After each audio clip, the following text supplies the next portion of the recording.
Hello, my name's Mariah. I've been living in this van for 2 years and it's now for sale, officially. This will probably be the video that I link for all of my listings and stuff, so if you're here thinking about buying the van, hi. And if you're just here because the algorithm brought you here, hello. Nice to see ya, nice to meet ya, nice to know ya. What am I saying? Today I'm just gonna walk through the van. I'll talk about all the things that I love and I'll also touch on why I'm selling, who I want to buy this van, and yeah, I don't know. I'm gonna do a lot of talking, so buckle in, I suppose. The van itself is a 2019 Ford Transit 130-inch wheelbase 150. It currently has 63,400 miles, and I'm still currently living in it. I'm hoping to sell it out of the Seattle-Tacoma airport in Washington, and so it'll probably have somewhere around 63,700 miles on it. I've lived in this thing for 2 years, pretty much full time. Everything has been upkept, everything's been fancied schmancied. The actual engine and stuff has had regular oil changes. I use the premium oil. What's it called?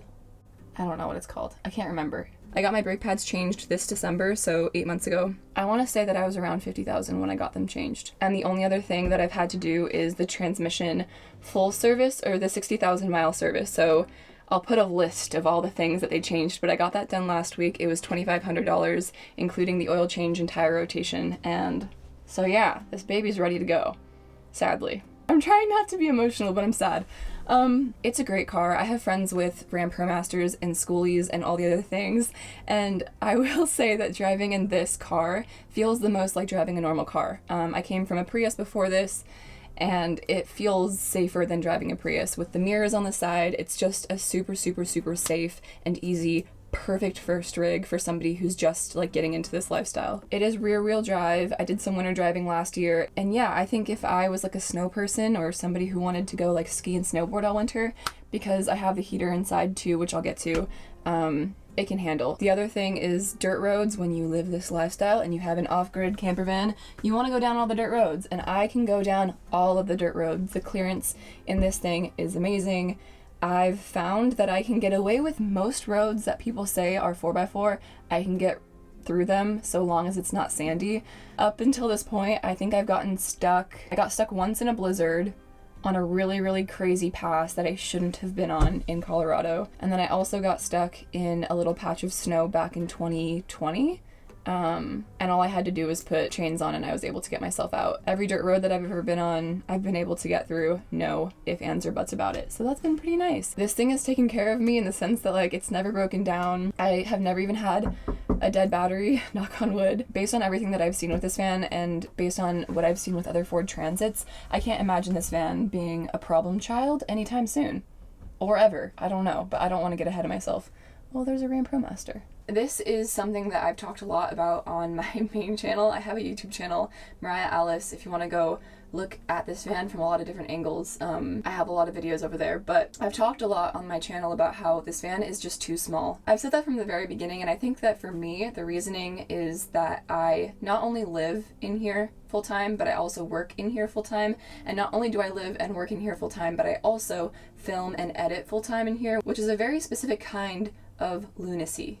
And I don't know how to explain that to somebody who doesn't get it, but this van, if I didn't do YouTube, I think would be okay, especially as my first rig. I would not go any bigger than this or a Ram ProMaster for my first rig, just based on how easy it is to drive and how easy it is to like live, and you don't stick out like a sore thumb. You're not going to get the knock at the door. You're not going to have a lot of the issues that like people with older vans would have, or people with older vans that like look like an eyesore. You're not going to get any issues like that with this van. And also the driving and stuff is so easy, and driving on dirt roads and stuff, this is a great first rig to learn all of that stuff in. And so I don't want to rescind the fact that it's too small long term. Like for example, if you're looking to buy a rig that you're going to live in for 5 or 10 years, don't buy this van. Don't buy any van this small. But if you're somebody who's looking to buy your first rig, or you've lived in like a car or something and this is like your next step up, this is a great choice. Or a van this size is a great choice. All of my female friends, they all live in vans this size, and I don't know, we do all right. It's so pretty outside. The ceiling height is 5'7.5", I think. I lived in this thing. I've lived in it by myself with my dog, and I've also lived in it with a partner and 2 dogs. It's 5'7" to the wood. It's 5'10", I think, to the top of the fan. When I did have a partner in here who was a little bit taller, he was able to do the dishes right here, and he was just able to put his head in here, and it wasn't a big deal. But it's definitely one of those things that if I can afford to be picky about who I pair this fan with, I want to be. I really want the person who gets this to be able to have the full experience, and I feel like being able to stand up in your home is important if you're full-time. If you're not full-time, then from the front of the cargo area to the back windows is, I think, 9 feet and something. Okay. I don't know where to start this. I guess I'll just start it where the bed ends. 9 feet 11 inches. The bed itself is 4 feet 7.5 inches by 6 feet 1 inch and a half. That side of the bed is only 6 feet. As far as the layout goes, it's probably the only layout that you could have in a van like this. You got the kitchen that wraps around to the bed, that wraps around to a table. This is not a table, this is a chair. This chair can fit 2 people, and then you have your table, which is actually pretty massive. There was a couple of things that I didn't know how they would hold up as time went on. This was one of those things, but it's really, really solid. Finn, come here. Finn is 8 pounds, and that's how sturdy it is. It's very, very, very sturdy. I keep trying to remind myself that this is just like a tour and that I don't need to blab so much, but it's just in my nature that I want everybody to have all the information. Okay, this is my kitchen. My sink is massive. I have running water, I can do dishes. I totally wash my hair in here all the time. I currently have 2 5-gallon jugs. I used to have 3 6-gallon jugs. And what I would do in the future if I kept this rig, I have an entire piece of my garage under the bed, a whole third of my garage I've never really used because there's so much storage.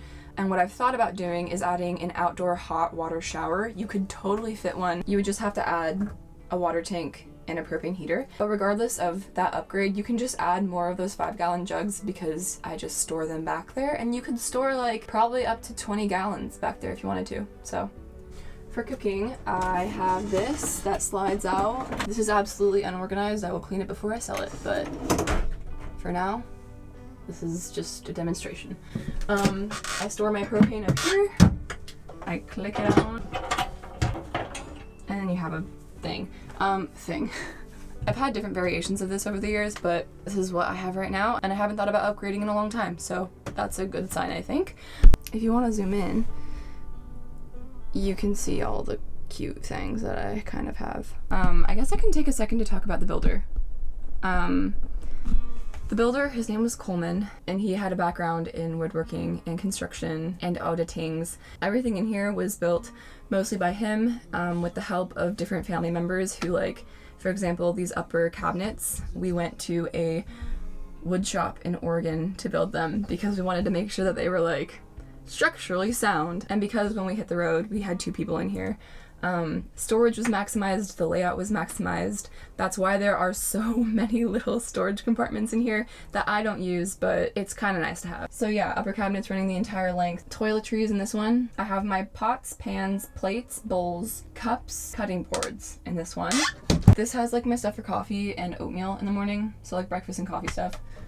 This one has my electronics. I never got around to adding baskets, but if you add baskets, you can probably shove like 3 times what I have in these cabinets in here. And then this one has all of my clothes, my jeans, my shirts, my dresses, my skirts, everything except for my underwear and my sweaters.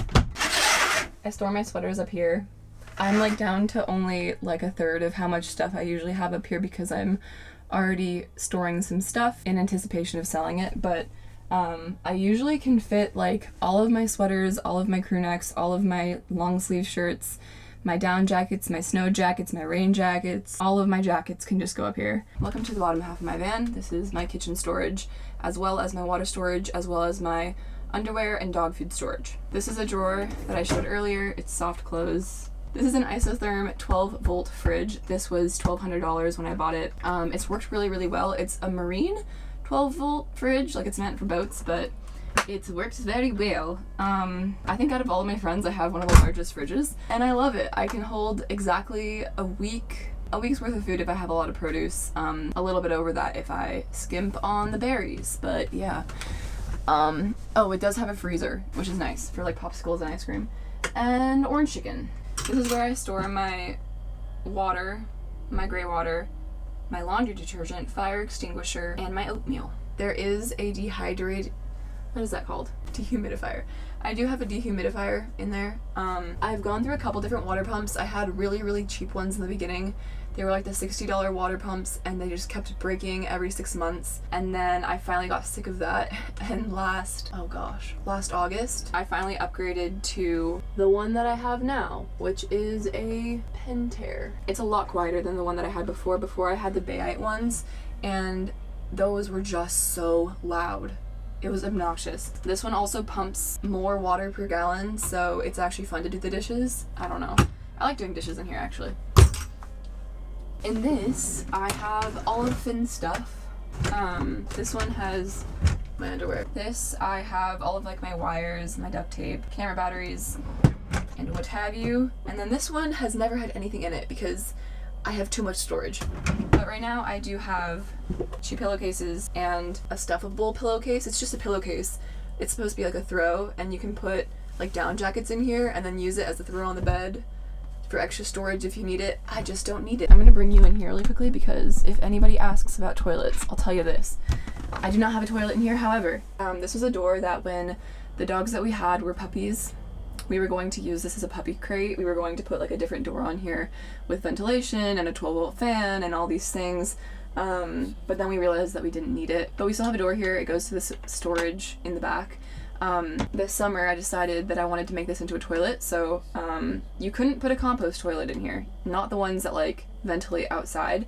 Those are far too big. What I could have put in here was one of those accordion toilets, or I don't know the brand, but there are these like it's a compostable toilet. This is actually the one that I'm going to end up with in my next rig, and it should fit in here, the small one. So the last thing I'm going to show is the last massive piece of storage. It goes the entire length of this chair. This is like my pantry, I guess. And then I also have my shoes in here. If I was somebody who wanted to have like a safe, like an electronics safe for when I leave, I would actually probably install a safe right here. Yeah, I thought about doing that, but it's one of those things that I just never got around to. So for ventilation and for keeping myself cool, not cold, but cool, I have a fantastic fan. It's a 12-volt fan. This one I have a remote for. Turns on and off, it goes high, it goes low, and then you can also set it for a temperature, which is kind of nice. And then also if it's way hot, like extremely, extremely hot, I have this 12-volt fan from, what's the brand? Sirocco fan? I think it's a Sirocco fan. This was expensive. It was like $200, and I think it's worth it. For full ventilation, I do have a window in the sliding door that slides open. The window itself was from Motion Windows. It took like 5 months to arrive, but it was so worth it when we finally put it in. That was like one of the finishing touches. As far as cold temperatures go, I have been in really cold weather. I've been down to maybe like 12 degrees, and it's not a problem. It's not a problem in here. I used to have a Chinese diesel heater, but this May, 4 months ago, I went to the chrome yellow bus shop and I had a espar D2 heater professionally installed by Charlie. So, as far as electrical goes, this is like the most complicated and least fun thing to talk about, but it's also like not complicated in this van. So I have 2 different ways of charging. One is by driving and one is by solar. I have 200 watts of solar on my roof, and I have a 12V to 12V battery isolator by Victron. And then both of those things draw into a 100 amp hour Battleborn battery.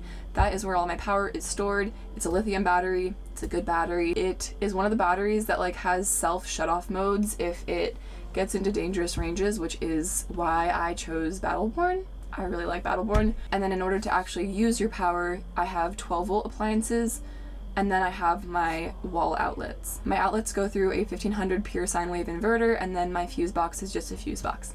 There's nothing special to say about the fuse box. I love being off grid. I mean, I don't think that I would do it any other way, but I went into the Ford dealership the other day to get my 60,000 mile expensive facelift, and the technician came into the waiting room where I was to ask me how to turn off the lights in here because he was worried about my batteries dying. And I told him, I was like, oh, I could leave my lights on for like weeks and it wouldn't be an issue, so don't worry about it unless it bothers you. And he was like, wait, you can actually like run that for weeks? And I was like, yeah, they're 12-volt LEDs, whatever. So yeah, I don't worry about turning my lights off. I don't worry about my power at all. The only times that I have been in danger of running out of battery are the times where I'm not driving anywhere and I am parked in shade. Before I leave, I do want to talk about why I'm selling. And the long story short is just that I'm ready to upgrade. The longer story is that I've lived in this van for 2 years. At first, I lived in it with a partner, and then I lived in it with just my dog Finn. I've been living and traveling out of it for the last 2 years. When I bought it, I was by myself. I was the little 20-year-old ready to conquer her dreams. I don't know, but I didn't really know what I was doing. When I bought the van, I actually thought that I was going to be doing the build myself. That didn't end up happening, but I've always wanted to do a van build myself, and so I'm selling this van to be able to upgrade to a rig that I get to build out myself. I am going bigger with my second rig, but that's because I've lived this lifestyle long enough to have seen all of the main roads that van lifers call home. I've been around the western US so many different times in this van that I have a whole network of places that I get to call home, and so now that I know those places, I know what the roads look like, I'm ready and I'm prepared to go bigger than a 130-inch wheelbase van. And I also want to do a build. So I fell in love with the van life in this van, and I don't know how long I'm going to be living in rigs, but this will not be my last. But it was my first. And now I'm going to get emotional, so I'm going to go. Yeah, if you want to buy the van, I will leave a email in the description down below. And you can probably message me on Instagram too, but I'll probably just send you the link to my email. So, goodbye.